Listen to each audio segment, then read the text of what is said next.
I'm already live. Waiting on you. We're going to be talking to Hans Comyn today, who works with men, single men, primarily, who are wanting to get better with women. Well, it's not single men. In fact, the primary thing is men that are already successful with women, even married, and or married in a relationship. Now to keep your women and keep seducing your woman. Hey, Lucy. It's one of my Kenyan friends. Hey, Lucy. Archie's wife. Oh, wow. Yes. That's great. Great story. Welcome, everyone. Welcome to another great morning here in Florianopolis in south of Brazil. I titled this, Are You Warrior Enough to Seduce Women? And I wanted to ask you today about what your tools you have in the warrior path. And I want to ask you about it because a lot of men come to me to get help with women. And when they come for help with women, a lot of the men... That's their first problem. That they come to me? Continue. That's another show. It's like in School for Scoundrels, and he's a dating coach, and he gathers these guys, and they sit in a classroom, and he says, "Who here is Billy Bob Thorne? Who here owns a self-help book?" And they go like, he goes, "Well, that's your first problem, You don't want to be helped by you. Look at yourself. Listen to me." So, I want to ask you that because a lot of the guys come to me and because they want to improve the way they are with women. They want to attract more women. They want to attract the girls they want. And I see a lot of guys think about that means improving my skills, improving what to say, what to do, try to understand women. And a lot of the guys that go into the arena with women soon find out that the main things blocking them from going forward, the main obstacles, is not a lack of skill, is not a lack of techniques, it is not because of the women. But what they soon discover is that there's issues way more profound that keeps them from getting with the women that they deserve. And it is a form of self-acceptance, self-love, self-confidence, and so they think it's about women and they think it's this, but what women really mirror is that there is a whole lot of more profound work to be done here that will make them ready to start seducing women. When you say here, for guys listening on your podcast, you mean with themselves. There's with a lot themselves. more work to be done with themselves. Yes. And I like the idea of like, you gotta be a warrior first. A lot of the men I meet discover through their lack of women or not getting the women they want, or that what's really going on is a lack of warriorship. They are not warrior enough. They are not showing up 100%. They are not taking full responsibility for success in their life. They are not taking responsibility for success with the women. They have no way of expressing their own desire. They do not know how to make a stand. They're not showing up in the world. And so, of course, they're not attracting any women. And so a lot of the work, when I say I'm an artist of the art of seduction, and I would like to explore all these different ways of mastering that sacred art, what I end up doing is having to address the fact that if I want to help this guy, I need to go at the more profound issues of self-acceptance, self-respect, warriorship, showing up in the world, which is a conditio sine qua non. It's a prerequisite, to start attracting women. And so in comes Michael Skye, because I do these things, and I go at it, self-respect and trying to say no. But what you really developed is tools for guys to really tap, or to become a warrior. To become a warrior, first and foremost, start showing up in the world. Make sense so far? Yes.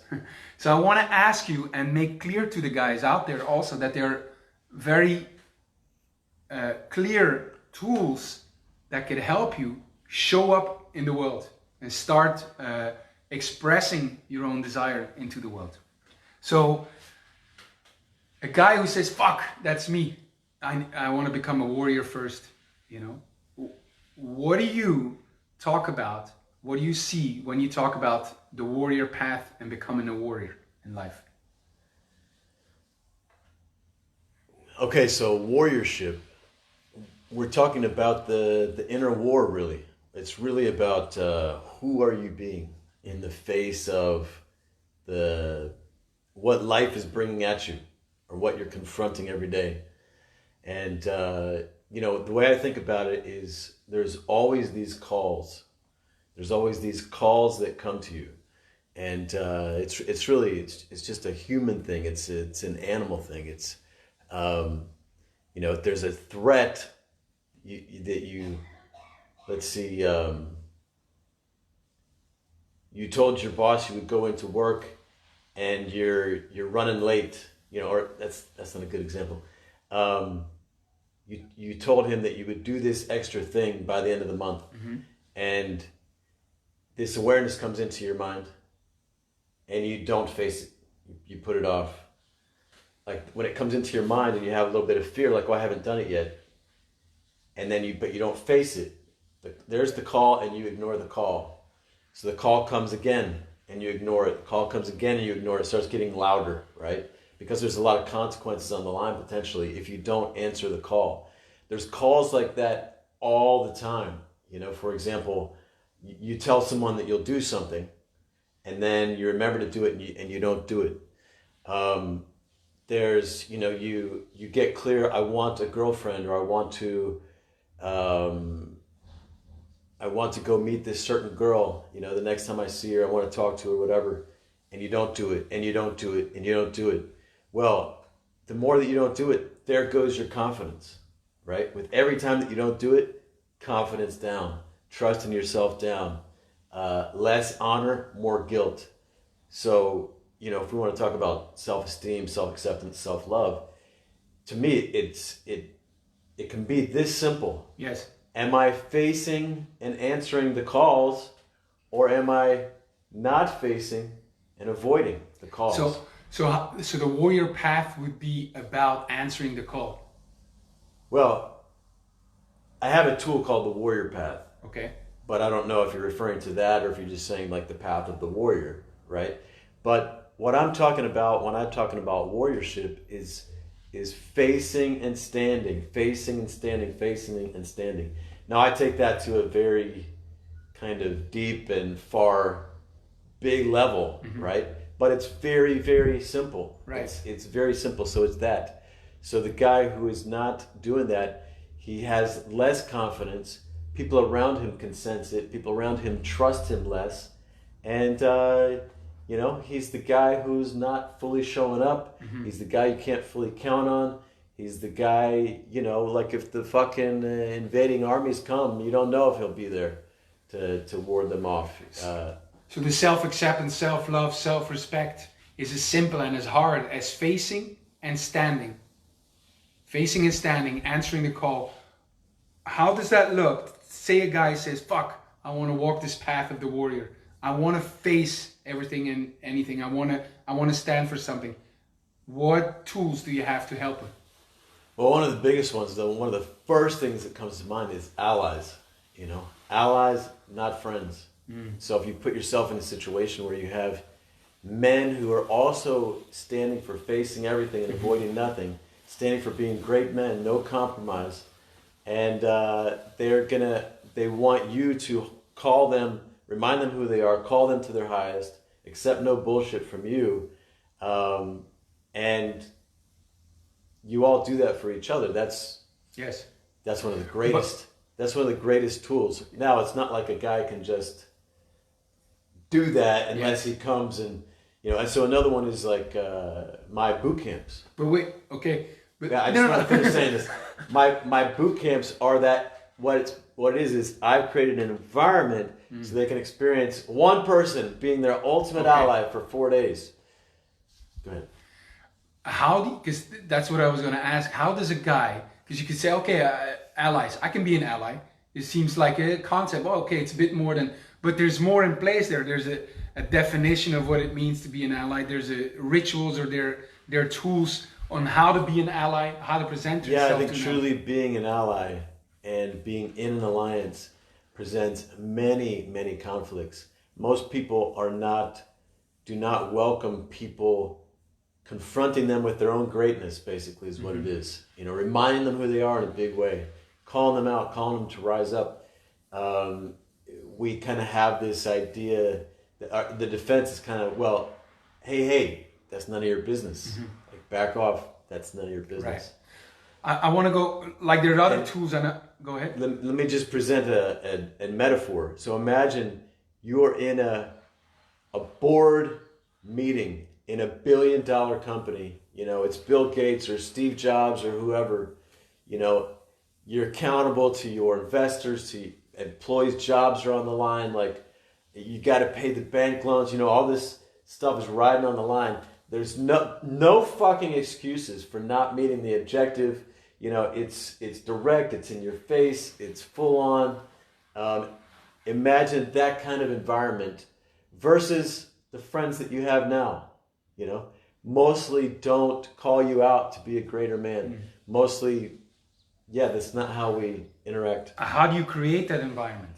Like, how do you set it up in definitions and rules and in vows and whatever that is for the being an ally to work, for the alliance to work?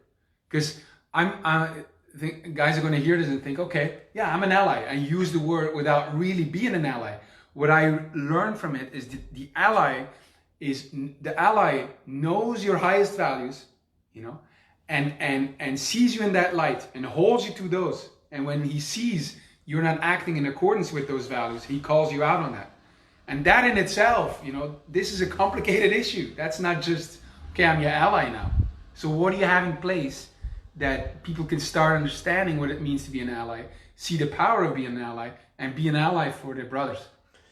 Yeah, it's a bit more complicated than just saying it on a podcast, right? You know, but I think one of the things that's really important generally is to share physical space. So on a regular basis, you're all accountable to each other to meet at a certain time, and you know the meeting should all be really high standard as well. Like, it starts on time, and if it doesn't start on time, there's consequences, and it's all about like really putting, if you think about the military, like putting consequences in place, like not allowing people to I go back to my brothers, because this is where it started for me, my 3 younger brothers, and there was 4 of us in our alliance, and every morning they would come to my, I would say house, but it was one big office is what it was. I had no bed, no nothing. Everything was just about a powerful reflection. Like, you're that dedicated that there's no place to relax. It's full on. And we jokingly called, I called their place where the 3 of them lived together on the south side of town, I called it Rationalization Station. Because if they're out hanging out there, playing video games, doing whatever the hell they're doing over there, that's Rationalization Station. And my place was Integration Station. Integration, the way we used it, was the opposite of rationalization. So rationalizing is basically making it okay, making excuses for not facing the call, not standing up, not being a great man. And when you step across the threshold into my office, it's about remembering who you are. It's about recommitting. It's about getting clear again and calling yourself to the higher level. And so, it was a big joke between us, and it was a lot of fun. You know, the whole thing is, it's not, it's actually, we play the game seriously, and in a way it's life, it's serious. Your values, everything's on the line. Your dreams, everything's on the line. but it was a fun game, Right. you know. But we played it like at a really high level. So, if you're listening and you get it, what I wanted to get at is that it's the idea of being an ally is a little bit more complicated, and an ongoing practice is not as easy as just thinking, okay, I'll be an ally. And what I've seen is we in our alliance, we put systems in place for that to work. Accountability systems, agreements, contracts, and it's really adapted to the here and now of being in this place in Brazil and you being the one you are and me. But there are really systems in place. It's not just well, what I would say is we're really talking about stuff I would put in the domain of wealth warrior. Right. Like wealth warrior technology. That's when someone really gets the benefit of playing at that level and they really want to take things up to that level. But for the guy who is not experienced himself as a warrior in life, that's a bit far of a leap. Yes. You know? I went there with my brothers, but you know, I had that to invite them into. What I would say, because you asked like what tools are there, and I mentioned alliance is like one of the most powerful things possible, but it's not like the guy who doesn't have any of that is going to easily be able to just put that in place. Right. So one of the things I would say is, you know, one of the challenges is we create these comfort zones in the inside of ourselves and in our environment. So, for example, we hang out with friends who are comfortable with. What the definition of a friend is people we're just comfortable hanging out with and we enjoy spending time with. Allies aren't always necessarily enjoyable to hang out with. Case in point. Yes. But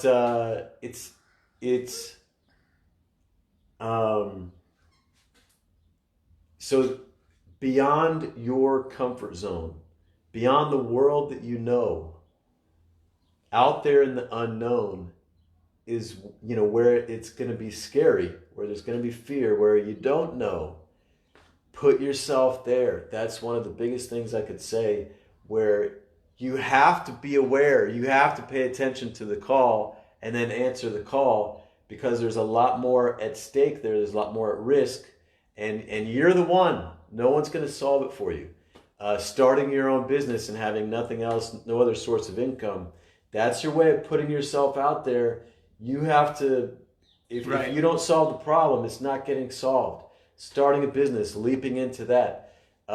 If you are a young guy living at home, or God forbid you're in your 20s or even 30s, you know, living at home with parents, you know, make the fucking leap. And yeah, you don't know where the money's going to come from, whatever. Go and face the unknown. Yes, and this could be very conceptual. You saying this right now to someone, go outside your comfort zone or go away from home, you know. But I'm very interested in a guy who says, fuck, I want to walk this path. What are the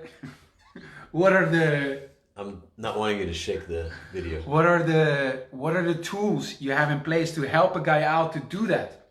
Like I saw the inner conflict diagram, and to me that's very valuable thing to see for a guy.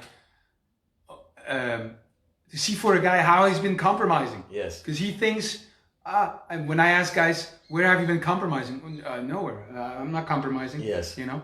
But a big part of stepping into your warriorship is to be able to see very clearly that there's a compromise at your sense of life is kind of okay, but not magnificent. Yeah, there are tools that we can use to awaken to the call, right? And realize how we're being defeated by the inner battles, right? And then decide to make the stand and make the leap. But I'll just come back to it because I think it's such a powerful thing, is changing your environment. You know, because you can have an awakening in a moment, like we could go through an inner conflict diagram. And then you go back to sleep the same day, going back to sleep, speaking metaphorically about how awake you are to how you're being defeated by the inner conflicts, how you're compromising, etc.